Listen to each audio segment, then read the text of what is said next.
Now, once again, good morning to all of you. Now, the second topic is that is the electric field due to electric dipole on equatorial line. अब last lecture में मैंने आप लोगों को बताया था कि equatorial line का पोजीशन क्या है and what is equatorial line. एक बार फिर से आप देखिएगा. Suppose that this one is negative charge minus Q and that is a positive charge plus Q. ठीक है. This two charges are separated at a certain distance. That distance is known as dipole length, that is 2a. Okay, so what is equatorial point? Equatorial point is defined as a point which lies at a distance which is perpendicular to the dipole length, or you can easily say that it is nothing but it is a perpendicular bisector of the dipole length. एक ऐसी line जो कि dipole length को दो part में divide कर देगी और लाइन क्या होगी, हमेशा डाइपोल लेंथ के परपेंडिकुलर होगी. That position is known as the equatorial position. अब इस इक्वेटोरियल लाइन के ऊपर कहीं भी एक पॉइंट ऑफ ऑब्जर्वेशन आप एज्यूम कर सकते हैं. तो आपने यहां पे एक पॉइंट ऑफ ऑब्जर्वेशन एज्यूम किया. That point of observation is your P. ठीक है. इस P पॉइंट पे हमने क्या किया है, एक यूनिट पॉजिटिव चार्ज प्लेस किया है. क्लियर. ये आपका हो गया सेंटर और ये डिस्टेंस हो गया आपका R. It means what is the distance of the point of observation from the centre of dipole on equatorial line, that is R. आपने कितना लिया जी, R डिस्टेंस लिया सेंटर ऑफ डाइपोल से. किस पॉइंट के लिए, दैट इज इक्वेटोरियल पॉइंट के लिए. ओके. अब एक चीज को आप समझोगे यहां पे, the distance from positive charge as well as from negative charge at point P. So एक चीज आप देखोगे, ये आपका हुआ that is distance from negative charge and this one is the distance from positive charge at point P. ठीक है. Since PO, इस पॉइंट का नाम दे दो A, इसका नाम दे दो अब B. Since POB is right angle triangle, ये आपको वैल्यू मिल गई A और ये वैल्यू भी आपको मिली, दैट इज ए. ओके. ये आर हो गया. ये एंगल राइट एंगल ट्रायंगल है. ये एंगल आपका मिला, दैट इज थीटा. ये एंगल भी आपको मिल गया, दैट इज थीटा. ओके. सो ये जो एंगल थीटा हुआ है 90 डिग्री, तो ये क्या हाइपोटेनियस हो गया. इसका मतलब ये लेंथ कितनी हो जाएगी आपकी, आर स्क्वायर प्लस ए स्क्वायर. ये लेंथ भी कितनी हो जाएगी आपकी, r square plus A square.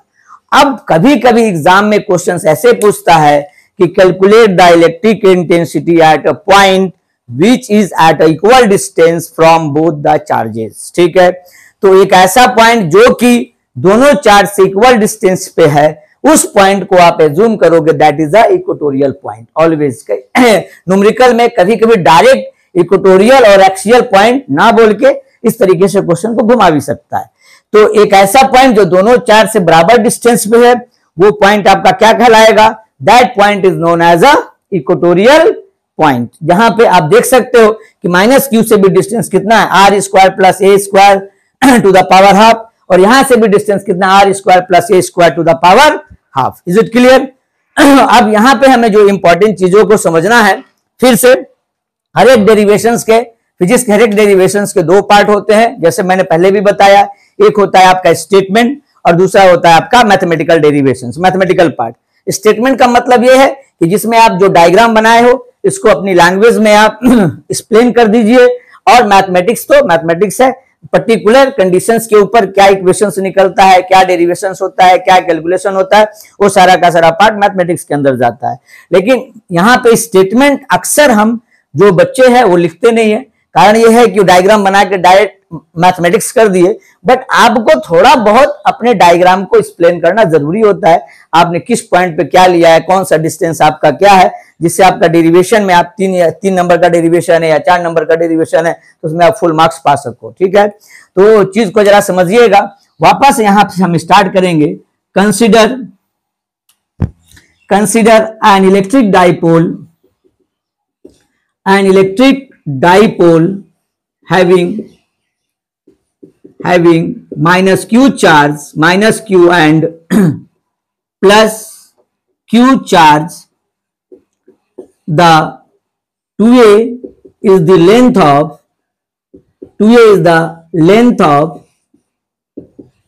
of electric dipole, 2 is the length of electric dipole. Hope that यहां तक क्लियर है सबका।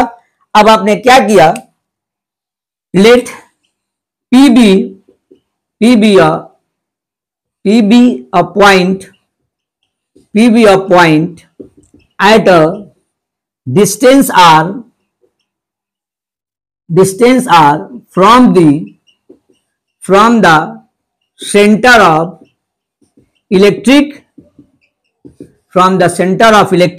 dipole. ओके, ये चीजें आपको बता देनी। अब देखिए, अपने इस छोटे से स्टेटमेंट में आपने सब चीज को डिफाइन कर दिया। -q + q चार्ज मिलकर एक इलेक्ट्रिक डाइपोल बन रहा है। 2 ये आपकी डाइपोल लेंथ है, ठीक है, और r क्या आपका डिस्टेंस है, कहां से, from the centre of dipole. Okay, अब आपका हो गया, इलेक्ट्रिक इंटेंसिटी कैलकुलेट करेंगे तो ये आपका पॉजिटिव चार्ज, ये भी क्या हुआ आपका पॉजिटिव चार्ज। पॉजिटिव चार्ज को क्या किया, रिपेल किया। This would be the direction of electric intensity, that is E1 vector. Is it clear?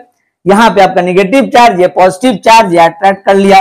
अब ये जो मिला आपको, that is the direction of E2, this is electric vector. Okay, now E1 E2, resultant of E1 E2 is, that is E, ये हो गया आपका resultant, that is E। अब बात को समझोगे आप, ये एंगल आपका थीटा है, तो ये एंगल भी क्या होगा, थीटा, और ये एंगल भी क्या होगा, थीटा। अब E1 और E2 आपके क्या वेक्टर है, इसका मतलब E1 E2 क्या होंगे, रिजॉल्व होंगे। तो आप रिजॉल्व करो जरा, E1 को आपने रिजॉल्व किया, E1 का एक कंपोनेंट मिल गया E1 साइन थीटा। ओके, और इधर में आपको कंपोनेंट मिला E1 कॉस थीटा, ठीक है। फिर आप E2 को रिजॉल्व कीजिए, E2 का कंपोनेंट मिला आपको नीचे की तरफ यहां पे, that is E2 sine theta, और यहां पे कंपोनेंट आपको मिला, that is E2 cos theta. अब डायग्राम से एक चीज आपको क्लियर हो जा रही है क्या, कि E1 साइन थीटा और E2 साइन थीटा, ये दोनों आपके अपोजिट वेक्टर है, एक ही लाइन ऑफ एक्शन पे एक्ट हो रहे हैं, ये दोनों एक दूसरे के इफेक्ट को कैंसिल आउट कर देंगे। आपके दिमाग में क्वेश्चन आएगा कि सर E1 E2 की वैल्यू अलग अलग हो सकती है, नहीं, दोनों की वैल्यू अलग अलग नहीं होगी, दोनों की वैल्यू आपकी सेम होगी। ऐसा क्यों होगा, क्योंकि ये डिस्टेंस और ये डिस्टेंस, दोनों डिस्टेंस इक्वल है, चार्ज की वैल्यू क्या है आपकी सेम है। तो E1 और E2 का जो मैग्नीट्यूड होगा, the magnitude of E1 must be equal to the magnitude of E2, इसको हम लोग मैथमेटिक्स में देखेंगे भी। तो E1 और E2 का की मॉड वैल्यू सेम होगी, एंगल आपका क्या है, सेम है। इसका मतलब E1 साइन थीटा और E2 साइन थीटा दोनों किस टाइप के वेक्टर हो गए, अपोजिट वेक्टर, जो एक दूसरे की वैल्यू को कैंसिल आउट करेंगे। तो नेट वैल्यू क्या मिलेगी, डायग्राम से जो दिख रहा है, E net is equals to E1 cos theta plus E2 cos theta, ये आपको नेट वैल्यू मिलेगी, ठीक है। तो आप जब इसको सिंप्लीफाई करेंगे तो यहां पे cos थीटा की वैल्यू को सब्स्टिट्यूट करके आप इजीली कैलकुलेट कर सकते हैं वैल्यू ऑफ E नेट, मतलब total electric intensity at point P due to electric dipole on equatorial line, ठीक है। तो चलिए देखते हैं इसको। तो यहां लिखोगे आप, let E1 is the electric intensity at point P due to charge at B. Okay, so E1 is equals to 1 by 4 pi epsilon naught Q by R square plus A square to the power half, this is whole square, directed towards, आप बोल सकते हो directed towards BP, किधर जा रहा है जी, B to P। Okay, so what is the mod value of E1, mod value of E1 is 1 by 4 pi epsilon naught Q by R square plus A square, this is the mod value of E1। again E2 is the electric intensity at point P due to charge at A। अब देखिएगा, सो E2 mod value of E2 is again Q by 4 pi epsilon naught, this is the R square plus A square half and that is a whole square. किधर गया जी? Directed towards P A, direction को समझिएगा, that is towards P A, towards BP. So mod value of E2 is, again mod value of E2 becomes Q by 4 pi epsilon naught R square plus A square. Is it clear? अब this one is the equation 1, ये आपका हो गया जी equation 1 और ये हो गया आपका इक्वेशन 2। ठीक है, अब जरा देखो फ्रॉम इक्वेशन 1 एंड इक्वेशन 2, तो यहां पे from equation 1 and 2 we have क्या मिला जी आपको? Mod value of E1 must be equal to mod value of E2 equals to E1। हमने इसको एज्यूम कर लिया। अब जरा ध्यान से देखिए, आप इक्वेशन 1 और 2 को mod value of E1 mod value of E2 आपकी क्या हो गई? सेम हो गई। और इसको हम आइदर E1 मान सकते हैं, आइदर E2 मान सकते हैं। ठीक है, तो ये रहा आपका, that is half of the part. अब इसको हम कंप्लीट करते हैं, तो जरा देखिएगा इस जगह पे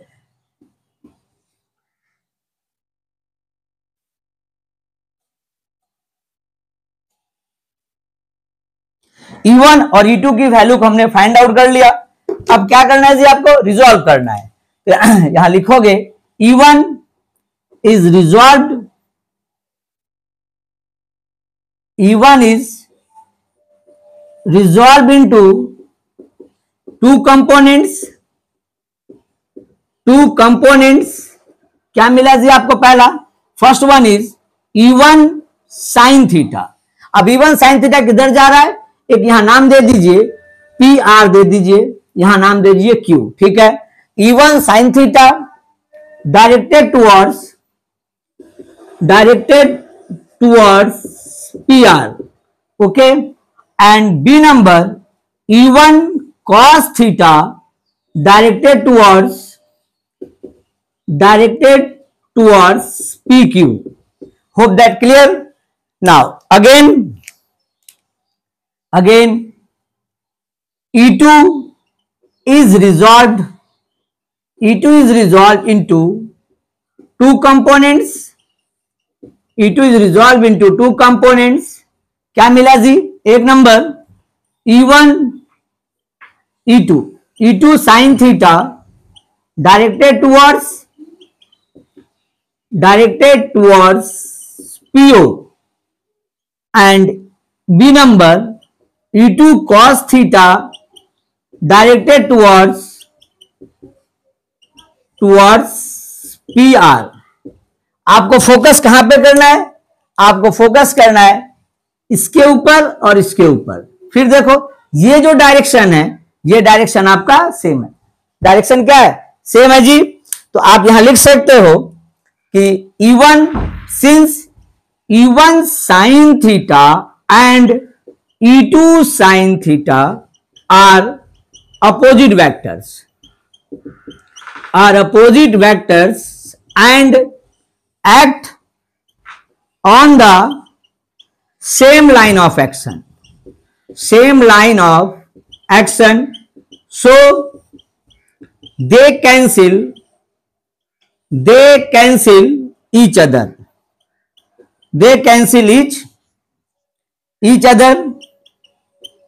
एक दूसरे को कैंसिल आउट कर दिए। Therefore net value of electric intensity at point P due to electric dipole is what? E net is equals to, that is the E1 cos theta plus E2 cos theta। Clear? अब आपने already इस जगह पे निकाल के रखा है कि E1 equals to E2 equals to E1। So यहां पे आप लिख सकते हो E net is equals to 2E1 cos theta। ठीक है, ऑलरेडी हमने E1 E2 की वैल्यू को फाइंड आउट किया था। सो यहां वैल्यू को हम सब्स्टिट्यूट करेंगे जरा, आइए। So what is E net? So E net is equals to 2E1 की वैल्यू क्या थी जी, थोड़ा सा दिमाग पे जोर डालना होगा, Q by 4πε0 R square plus A square, ठीक, मल्टीप्लाइड विथ कॉस थीटा, ये वैल्यू हमें मिल गई। अब इसे आप इक्वेशन नंबर 3 बोल सकते हो, ठीक है। अब फिर आपके लिए जो सबसे इंपॉर्टेंट पार्ट ये है कि कॉस थीटा की वैल्यू को फाइंड आउट करना है। तो since POB is a right angle triangle, ये साफ सब मिला हुआ है, और ये एंगल थीटा ये क्या हो गया बेस, और ये क्या हो गया hypotenuse. So you can say that cos theta equals to A upon R square plus A square. Okay, so what is the value of E net? E net is equals to 2Q by 4πε0 R square plus A square to the power R square plus A square, cos theta की value A by R square plus A square to the power half, ठीक है। जरा simplify करो आप, E net is equals to 2Q into A divide by 4πε0 R square plus A square to the power 3/2, okay, दोनों को multiply कर दिए। अब यहां पे Q इंटू 2A क्या मिलेगा आपको P 4πε0 R square plus A square to the power 3/2। This is the electric intensity due to a electric dipole on equatorial line, okay, equatorial line. So P upon 4πε0 R square plus A square to the power 3/2, ये हो गया electric intensity due to electric dipole on equatorial line. Direction इसका किधर हुआ, direction is from positive charge to negative charge, दिख रहा है इधर से किधर जा रहा है, positive to negative, the direction of electric intensity, ठीक है। होप दैट चीजें आपको समझ में आई होंगी। अब इस डेरिवेशन के बाद यहां पे भी हम पॉइंट ऑफ ऑब्जर्वेशन को काफी दूर प्लेस करेंगे, कंडीशन एज्यूम करेंगे फॉर शॉर्ट इलेक्ट्रिक डाइपोल के लिए, जहां पे आपका पॉइंट ऑफ ऑब्जर्वेशन जो है सेंटर ऑफ डाइपोल से काफी दूर होगा, ठीक है। तो जरा देखते हैं इसको। So special cases, so what is the special, first special case क्या है जी आपका, द स्पेशल केस है जी when point P lies very far away from the center of dipole। अगर पॉइंट P मेरा सेंटर ऑफ डाइपोल से काफी दूर है, उस कंडीशन में R की वैल्यू A की वैल्यू से क्या होगी, काफी ज्यादा हो जाएगी, ठीक है। So the value of R is much greater than A, therefore फिर से हम किसे निगलेक्ट करेंगे, A को निगलेक्ट करेंगे। सो E is equals to E net is equals to P upon 4πε0 R square to the power 3/2, value मिल गई P by 4πε0 R cube. So इसको आप बोल सकते हो E equatorial equals to P upon 4πε0 R cube bracket में for short electric dipole, short electric dipole. अब आपके दिमाग में क्वेश्चन आएगा कि सर जब न्यूमेरिकल आएगी तो कहां पे हम A को नेग्लेक्ट करेंगे और कहां नहीं करेंगे। तो नेक्स्ट क्लास में वो चीज मैं आपके लिए क्लियर करूंगा जब न्यूमेरिकल कराऊंगा कि किस जगह पे हम A को नेग्लेक्ट करेंगे और कहां पे नहीं करेंगे, ओके। ये रहा आपका एक कंप्लीट डेरिवेशन, ठीक है ना, with using the special cases. अब जरा देखिए लास्ट जो डेरिवेशन हमने किया था, electric intensity due to short electric dipole at equatorial line, और ये है मेरा इलेक्ट्रिक सॉरी लास्ट डेरिवेशन जो किया था हम electric intensity due to electric dipole on axial line, और ये डेरिवेशन हमारा electric intensity due to electric dipole on equatorial line. तो फिर से इंपॉर्टेंट नोट आप देखेंगे क्या है, electric intensity on axial line आपको क्या मिला था जी, ई एक्सियल ब्रैकेट में for short electric dipole, for short electric dipole.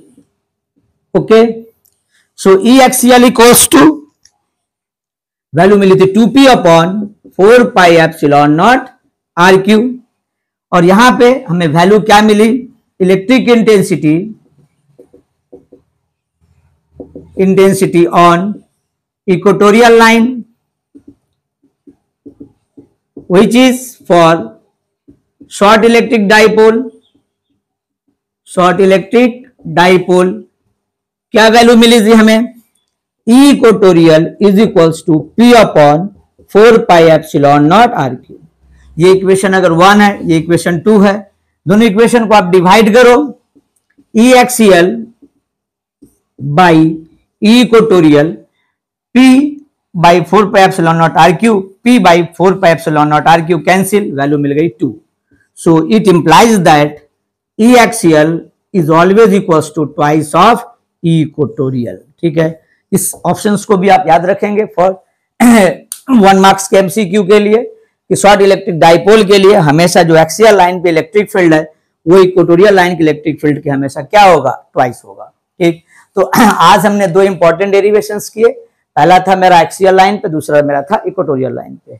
Next class में हम एक टॉर्क को जनरेट करेंगे, टॉर्क कैलकुलेट करेंगे, और कंडीशंस क्या होगा, इलेक्ट्रिक डाइपोल को हम एक यूनिफॉर्म इलेक्ट्रिक फील्ड में प्लेस करेंगे, और उस कंडीशन में उस डाइपोल के ऊपर कितना टॉर्क एक्ट हो रहा है, टॉर्क की मैक्सिमम वैल्यू क्या होगी, मिनिमम वैल्यू क्या होगी, सारी चीजों को फाइंड आउट करेंगे। ओके, तब तक के लिए आज का क्लास यहीं खत्म करते हैं।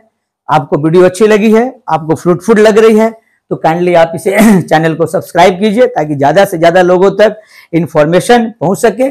और इस यूट्यूब चैनल्स में मैं क्लास 11-12 की फिजिक्स, 11-12 की फिजिक्स, जेई मेन की फिजिक्स और नीट की फिजिक्स हम इसमें कवर करेंगे। ठीक है, with detail derivations as well as numerical के साथ। जितने भी आपके CBSE, ISC, state board, West Bengal board, Council of Higher Secondary Education, कोई भी स्टेट बोर्ड है, जितने भी स्टेट बोर्ड्स हैं, ठीक है, और सीबीएसई, आईएससी हैं, टॉपिक वाइज डिटेल डेरिवेशंस के साथ, ठीक है, with numericals as well as numericals for JEE Main and NEET, सारी चीजों को कवर करते हुए हम आगे बढ़ेंगे। तो होप दैट चीजें आपकी क्लियर हुई हैं। अगर कहीं कोई डाउट्स होता है, कहीं कोई आपको प्रॉब्लम्स होती है किसी चीज में, तो आप मुझे पर्सनली मैसेज भी कर सकते हैं, कमेंट कर सकते हैं, ताकि उस चीजों को हम टाइम रहते रिजॉल्व कर लें। ओके, तो आज के लिए इतना ही रखते हैं, फिर मिलते हैं अपने नेक्स्ट क्लास में। बाय।